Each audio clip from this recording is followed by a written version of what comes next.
I hope you're ready for a fast-paced show. This one, by no choice of my own, I'm going to have to finish in like half an hour. So, good news, maybe. Welcome back, everyone, to Artist Journal, August 31st, 2023, broadcasting from the cruise ship of the mind in Berlin, Germany. My name is Adrian Pocobelli, and again, this is going to be a sprint. So, almost apologies in advance to the artists if I am going too fast through your work. It is simply what has to be done. Let's start with Retro Manny here with the super cool work. Check it out.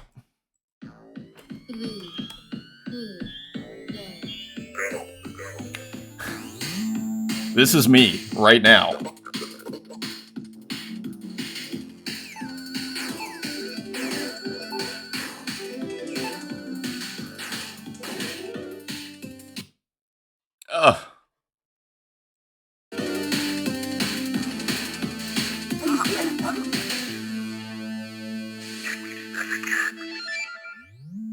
Pretty cool. I mean, pretty awesome. A one of one, a prototype. So, Retro Man, so I guess this is the video game. We saw the comics in the gallery that Retro Manny was showing in the bedroom. You saw the posters. Let's quickly look at Retro Manny's page here, if it loads up. Having internet issues here, too. Here we go. And here, right, so all these were up in the bedroom, and we did a big Twitter space on each one of these covers. So you can check that out and follow along. If you're curious, you can check out Retro Manny's work. So anyways, very cool work. We discussed the influence of video games on what I call the second generation of digital art. I dare say, and feel free to disagree with that and say, no, that's all wrong. But it seems to me that, especially with what we see with pixel art, and this is more according to the artists than to me, but, you know, synthesizing and gathering everything they've said, it seems to me that there is basically we were discussing it yesterday in the Twitter Spaces, which is actually up next here with Ed Marola, this idea that video games and the visual paradigm, for lack of a better word, of visual games is analogous to what happened with photography. This is the hypothesis that basically, as we were discussing a couple of Twitter spaces ago, that in the same way that maybe photography changed the way that we kind of shifted our visual reality to a certain degree, or our visual understanding, shall we say, impacted, influenced, changed the way we saw the world when we saw it frozen in time. Maybe video games for the 1980s up generations, maybe that's impacting their, visual understanding in a profound way. And maybe that's why we're seeing the rise of pixel art. So that's kind of the background behind this idea of the second generation of digital art. So it's digital art that's made with that influence, with that kind of paradigm shift or visual shift, shall we say, in visual understanding. So big thank you to everybody who came out to Ed Marola and Runetoon and the Twitter space with myself, Ed Marola, and Runetoon yesterday. It was awesome. It was super interesting. I felt like we got some, if this becomes a historical scene of sorts, I felt like we got some important information from a super prolific, well-known, amazing pixel artist from Ed Marola. So thank you, Ed Marola, and everybody for coming out and enjoying it. And big thank you. I finally minted my first piece on Zora. And yeah, 17 minted, so I was thrilled about that. And this is the Promoted Stories. That was actually my first show in Berlin, was called Promoted Stories. So I've been working with these screenshots of, what I call trashy news tabloid links that are often at the bottom of news articles here. 20 foods that combat diabetes. What was interesting for me about this work was the efficiency of it, because it is using a screenshot, and then I use the outputs of these different kind of, screens that you can, find software that gives you different outputs, and then mixing them all together and then making a work out of it. So it felt very efficient because it was a screenshot working with screen outputs, and I really liked that. So I'm going to do more, working on another one. Really enjoying this series on Zora, Promoted Stories. Thank you for the collects, everybody out there. Just a couple of comments here. This is hilarious. Kyle Flemmer, typewriter art yesterday, hypertext literature today. Amazing.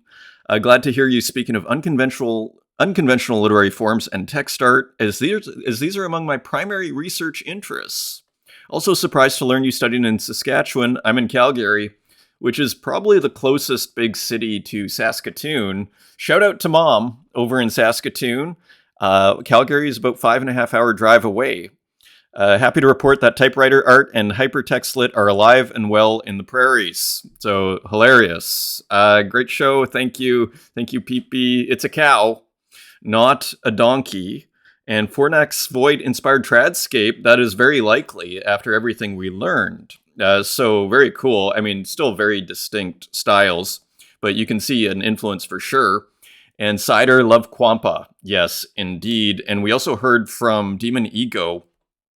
He commented yesterday when he was at the start of the show, "It's always a pleasure for me to be included in the Artist Journal, and there's nothing that nourishes my art and opens my horizons more than hearing the voices of another eye and mind about my work. As you mentioned, it is of course very difficult to find harmony between digital art and physical art and to maintain a balance between media. Thanks to the experiments I've been constantly practicing, and sometimes it happened now. I'm getting the results I said. The more materials on the table, the more ideas and the more possibilities are there. Thus, I get fresher results by combining my ideas in my mind with my old practices without getting bored." So the real takeaway here is Demon Ego is echoing the thought that I was having, that it's actually pretty difficult to harmonize digital and physical media. Again, very sharp contrast. The pixels look just super sharp. It's almost too sharp. They feel like two different realities. So to actually mix them together in a harmonious way, so to speak, where the piece retains a kind of unity is not actually that easy. And Demon Ego is echoing that. Big shout out to Human Boy, who's on a cruise right now. From a cruise ship on the seas of the pirate ship of the seas. Just wanted to share some art, and I am seen here while on vacation. So I thought this was great. So on the cruise ship of the imagination that Human Boy is on, there is actually a huge art gallery. So how cool is that? They think of everything on these galleries. There's even some video. And he gave actually, I think, a few more shots. I thought this was huge. So here you see a Magritte. If we had more time, I'd bring up this original Magritte. It's a hyper-realistic Magritte. And here you see thread.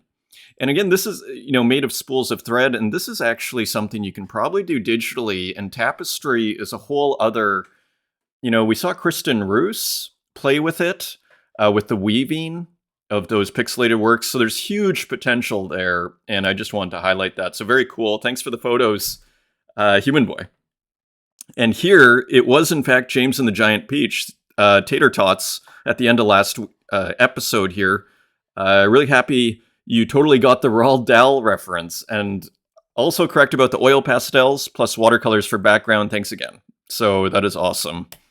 Shout out to Tater Tots. And finally, Rinny Fish just finished printing some bugs on fabric. Also, we'll show you soon. So working with fabric. So again, we're totally fascinated and interested in this relationship, in this transmogrification, this transformation, this alchemical transformation from digital to physical.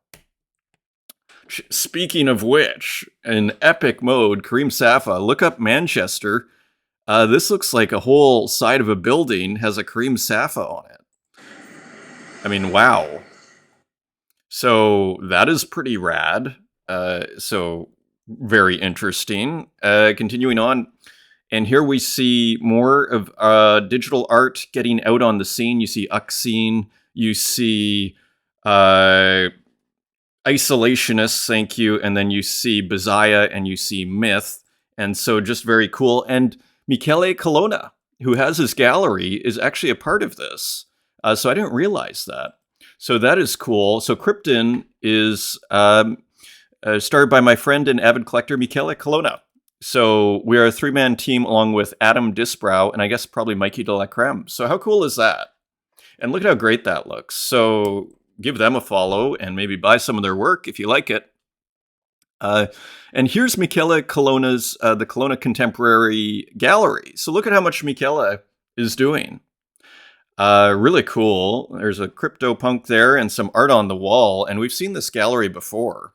So just really cool. Sunrise and futuristic on view at the gallery. So doing really cool things. I believe this is Tezos. Montreal Pals doing a show tomorrow night, trying out this new CRT DJ booth. How cool is that? So some retro TVs. It's like an installation of sorts in the DJ booth. Interesting. Trying out an SVG export function for the farbs, maybe the colors. This is German for colors, or maybe that's referencing something else. Look at this. So almost has a bit of a Rezo print feel to this one, interestingly, and just different paper. So just more fascinating pen plotting. Eric Swan. Robness. Artist gimmicks are just that, and no matter how insanely talented it gets, it can get dry and real fast. Humans are like this, though, easily amused by tricks, but always moving on if the tricks are the same. Kind of how you can get bored of AI from time to time. So a couple of comments here. First, play the long game when in terms of your artistic practice. It's if you're in it for the long haul, you might as well play the long game. And I think this is actually probably why I mentioned this. And I'm not bored of AI, but I feel like there's a lull in AI. I feel like sensing, putting your finger in the wind and sensing what's going on out there. I do feel like kind of the first wave, or maybe the second, the last wave of AI art that kind of wave through, I feel like is kind of passing through, and we're waiting for the next wave, perhaps, or the novelty is wearing off a little bit. So interesting, because this is something I've noticed in the last few weeks, and I've noticed there hasn't been as much AI. We're going to have some, and I still love it, and I still work with it. But it's interesting to just kind of sense that. Big picture. Also, Unknown Collector so Foundation has introduced Moments. Big shout out to DJ Kuro, for sending me this article we're going to look at shortly here. It's crazy how Foundation always delivers. I was struggling that I had to create separate worlds if I want to make different exhibitions. This over time gets messy. So they've added a feature to the curation tools in Foundation. Now with Moments, you can just create one world and treat every moment as the curated exhibition or drop. Like that, you can tell every story separated, but also have it all in one place. Sad thing is I will have to separate future exhibitions for my world unknown self, as I can't change name and curator fee there anymore. But it also makes it more special. So Unknown Collector has been curating, so getting excited about the curation tools. And here, there is an article from NFT Now, and this looks like Kuro's. Is this Kuro's? I'm not sure if this is Kuro's world here, Euphoria 4. So worlds represent... So this, what it looks like here is they wanted to put it all on chain.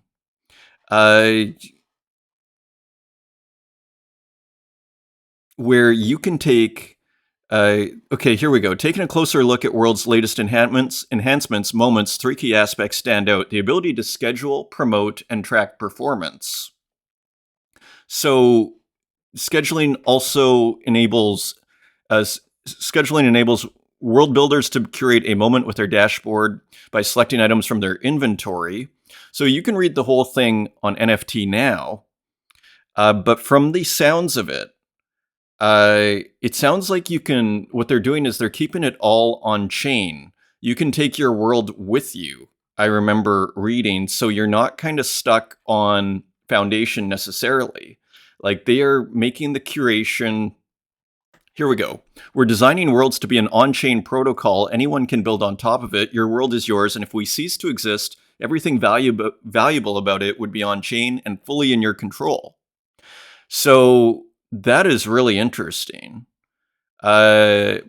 Terranian, who we just quoted, pointed out the underlying value of on-chain design, explaining that worlds are designated to be portable, ownable, Web3 native projects. We won't want curators and world builders to simply trust us.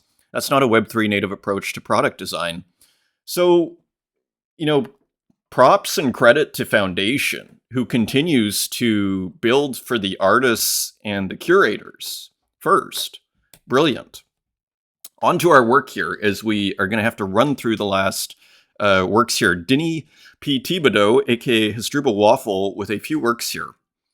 Dude. And so here you just have a tennis player and just another beautiful portrait by Hasdrubal playing ping pong. Interesting title, Do and OD and Dude, so a little bit of punning there. Baby Bar Brawl. I quite like this one, where we have the fuzzy kind of pixels here with these really sharp pixels here, and kind of like a bar fight. And you see the beer kind of flying around. So another cool improvisation here by Denny P. Thibodeau, aka Hasdrubal Waffle. And here's another one, Cop Skateboard Scene from Police Academy 4, Citizens on Patrol. And I was going to bring up, actually, Hasdrubal was mentioning High Rise, the movie, based on the novel by J.G. Ballard.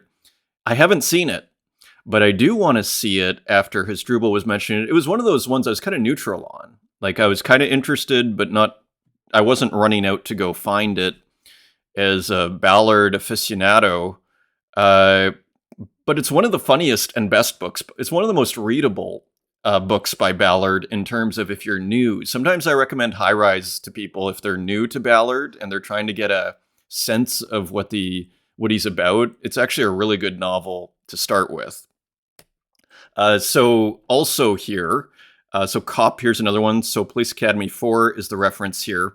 And again, apologies for going so fast through these. Do you experience alien boredom? And again, another just beautifully textured using looks like different software in this one. You got an alien here, the guy, the lips, everything. It's beautiful. And then some kind of flat pixel clip art, Thrush as Spud. Maybe a human kernel reference here. Maybe that's Santiago. RJ with another beautiful work here. They're still available. Kind of interesting for a couple of reasons. So first of all, it's beautiful, and the colors are beautiful, as RJ always does, and you have to love his laptop kind of screensaver works. Another interesting thing to note, though, is you see the plants.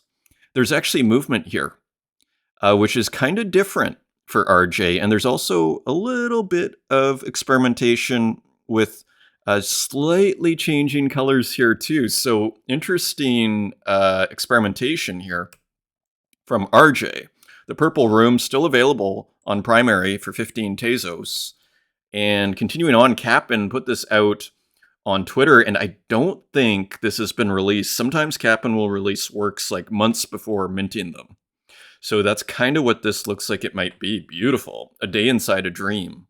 More mystical pixel art, as I like to call it, from Cap'n. And here's another one, BGM Quests for the musicians of Tezos. I'll be collaborating with music friends from the community to create some unique audio visuals. So it looks like he's going to try out a few musical experiments here, collaborations with the Figments project. And really cool, just add here with the notes and then the pixels moving underneath. It all comes to life. Beautifully done.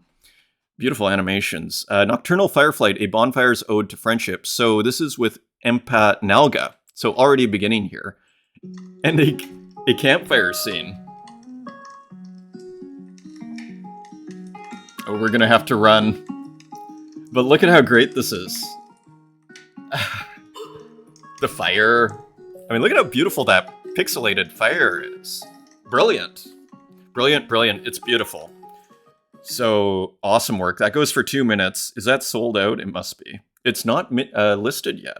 Maybe it is by the time you watch this.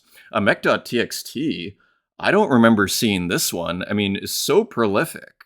We were discussing yesterday how, experience in the business world can really help you get prolific and work fast. And I kind of feel, Mech.txt has his own design studio. I think he has Collaborator on that too. And you just see how much work that Mech.txt puts out. This is gorgeous. That almost looks like, Shakespeare, or maybe some sort of 16th or 17th, 18th century, 17th century kind of Dutch nobleman, perhaps.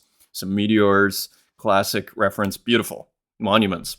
This is awesome. This only sold for 22 Tezos. I almost got in, but I just didn't have time, frankly. And I don't have the Tezos right now. I need to sell some work on Tezos. This is awesome. Stevie Wonder in the Canary Islands, this awesome 1993.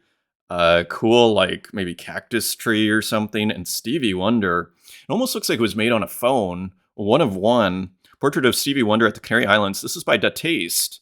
This is awesome. I came very close to starting with this.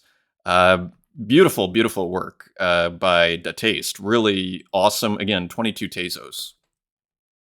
Huge deal. It's just one of those works that's so special. It's just got some, like as we like to say, some works just hit. That one totally hits. Pink Psycho. This is by Bazaya, and it's a new work on Super Rare. Nice reserve price, 0.2, $341 to get things started. And this was minted yesterday. And so, do we have life is that thing that happens to you while you try to tame your inner demons? So, continuing with the cool colors here, really nice work. Nice to see a mint on Super Rare from Bazaya, classic sneakers and everything. Beautiful. Dan Control, Saucer. So playing, remixing, reusing elements here, the chair, and I believe he's used the plant before, making a new work. So again, we start to approach that reusing elements. You know, it's not copying the entire works, but I mean, maybe there's a chair before in the work and he just puts the plant on top and now I have a new work. I love it. I have to say, from a conceptual point of view, it's very interesting. You know, this, again, the tension of digital copies. Beasts on a Leash, new work by Gloomtube. And this is our Gloomtube figure here with some kind of satanic figures here, some devils on a kind of rotating around here. And this is with Earth in the background. So kind of a cosmic work here. Beasts on a Leash by available on secondary for 16 Tezos. Then goes right up to 44 from Gloomtube. So cool work, nice texture in the background, nice gradient. And continuing on, Yuri J. I mean, again, this is like the last 48 hours. It's insane. Beautiful work by Yuri J here. What was this called? It's on Super Rare as well. And no title. Oh, Fishing Party. There is a title. So Fishing Party. So maybe there's the guy and there's maybe the little lake. It's beautiful. Really nice work from Yuri J. No reserve. Rinny Fish, ready. So it looks like a work has been prepared here. Very interesting color, classic Rinny Fish. And there is one of the creatures skipping rope here and everything. So nice classic pastels and everything. And here's a work by Junkadelic and Working Class. They've done it before. And you can hear like a cool, really cool 90s track here.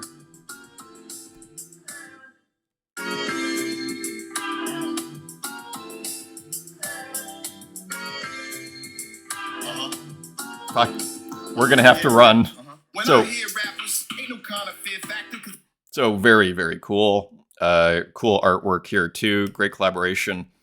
Wasteman Goldminovich with a really interesting different kind of work. I'm not going to leave it on too long because of the flash, but seeming to reference X, and that is an open edition, and those are selling for 1 Tezos each. Nice illustration here from Seba Sestero. GM, everyone.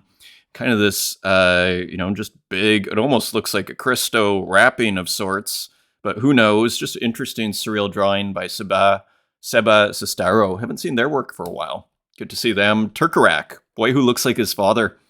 You know, Turkarak with another really original work. Like, I've never seen a work like this. The title is awesome. I think it's quite brilliant. A 1 of 1 for 15 Tezos. Pretty reasonable. If you ask me, nice and painterly, interesting work. This Tez Noun, there are a ton of deals on the blockchain here. 65 Tezos. This is pretty cheap for a Tez Noun. It's by Burka Bayram, well-known figure on Tezos here. So there is a classic Burka Bayram work with the glasses, a brilliant solution, making it look easy. Timothy Julien, Melted. So kind of half outdoor feeling. I think you'd call this an arcade. And this is getting a little more abstract, isn't it? Kind of feels half indoor, half outdoor. There's a pool. So interesting development from Timothy Julien. and a new work by Pamelo Serrano on Zora 23 minted, and just another really cool kind of pixel art work with kind of an illustrative feel to it. Nice work by Teno Miking, just capturing the zeitgeist here of a lot of these works with a kind of a Game Boy in someone playing what looks like an old vintage video game console. So cool there. DeBerry's playing with the dancing ants and playing with these different textures here. So playing with what looks like the selection tool and maybe doing a screen record into a GIF. And here you see some big figures with little heads here. Nice, interesting work. Cool colors, too, from DeBerry's. Did that sell? Sold only for 3 Tezos. 1 of 1. Stippen Pixel with a cool cat work. Did I bring it up? I must have just brought up the Twitter. So this is on Zora as well. So another cat and really cool, kind of minimal from Stippen Pixel. 30 hours to go, and P1. So more music. Look at this cool. So this is a vinyl piece, and then so that's an edition of 20. And I think if you buy this work, so more music. So it's cool how much music is coming out. Dog by Chunky Boy EP3, Hot Dog by P1. And so it looks like if you buy this, maybe you get the other one. Maybe you get the vinyl sent to you. So really cool. P1. DeCrazy Jeffrey with just a cool animation. I assume it's by them. It seems to be slightly different from their usual style, which is kind of illustrative if I remember correctly. Anyway, interesting animation here. Cool dithering and everything from DeCrazy Jeffrey. Nicholas Sassoon, Hardware Study. This is pretty nice as well, and you almost see like these kind of like the lines you'd see going down an analog TV, but applied to basically digital pixel art. Fascinating. And Loacme with a work, and this is on, I think, 1.0. So that's pretty cool. Sorry, 01.art, 2 sides to the story, 27 of 100 maybe are still available. So very cool here. So I didn't realize Loacme was also on 01. So lots of opportunities here for digital artists to put out their work to different audiences on different. Here's here's Zora, Ditherscape 03, and a cool work here by Andre Oliveira. And continuing on, a beautiful new work by Sabato. We have a couple of interesting works by Sabato.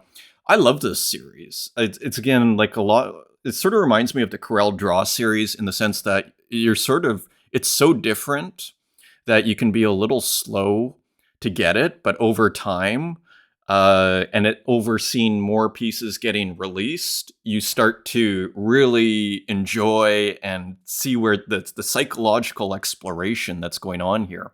And just this interesting kind of panning and this figure here, just mysterious, enigmatic work from Sabato. Collect for $6.66, minted on Taya, 21 available. Here's an interesting experiment. Wrong Code Studies by Sabato, collected on 01. So Sabato is everywhere. Really interesting work here. And more like, looks like True Glitch. Look at this. So interesting textures. And this is Dania. Let me just get some on Super Rare.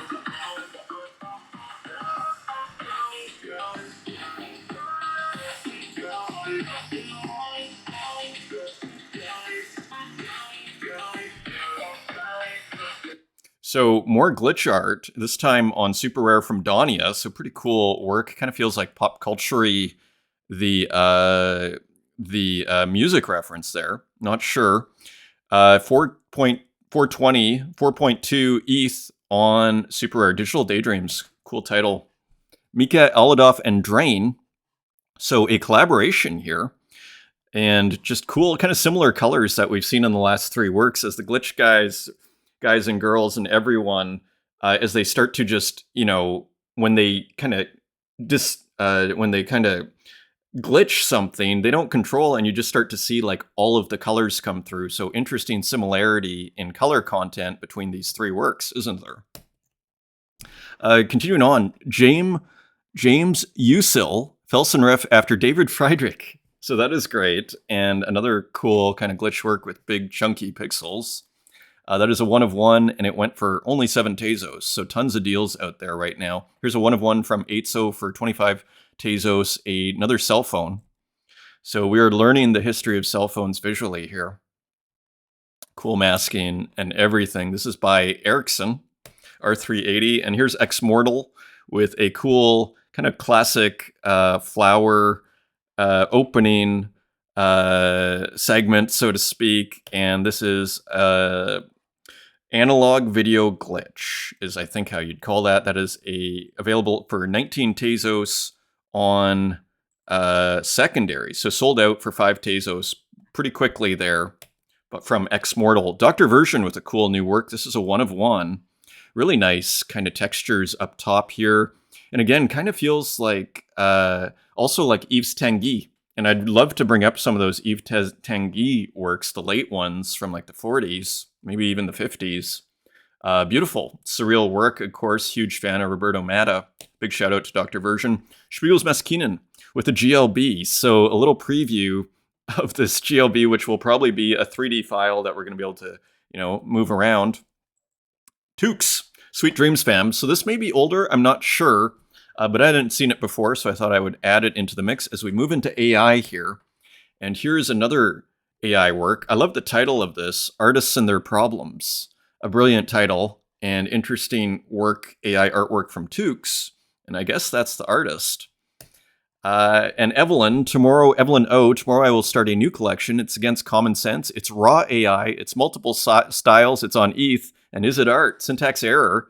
An artist's journal of raw AI. An ongoing project consisting of thoughts about the space, feelings. So watch out for that. And big shout out to Evelyn O, who helped me find some great ways to make images bigger online.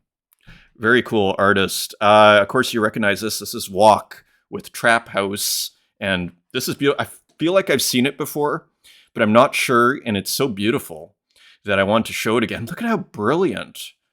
I mean, this is so beautiful, this mark making here with the spray can, and same here, and even here. Extremely original work. This artist is amazing. I don't know if it's for sale, maybe it already sold, not sure. And a few more Nugget Brain works, because I love Nugget Brain. Wax pastel drawing from my current show, Landscape, Still Life, and Other Things at Bricks Gallery. So wax pastel. I didn't realize that Nugget Brain was using wax pastel. That almost explains everything, doesn't it? Because I was like, how, other people are using paintbrushes. Why is this so different? Is it just slightly, it's wax pastel. So the power of using different kinds of mediums. I mean, that is a huge lesson in it's, what it reminds me of is Cap'n going to find retro software, or even Haiti Rocket going and finding retro software that no one else is using. And there you go. You have art that doesn't look like anybody else's, but it's still like familiar. Look at, this is just a brilliant series here. Awesome, awesome artist. And that is your show, my friends. Thank you for your patience as I run through this show. Until next time, take care.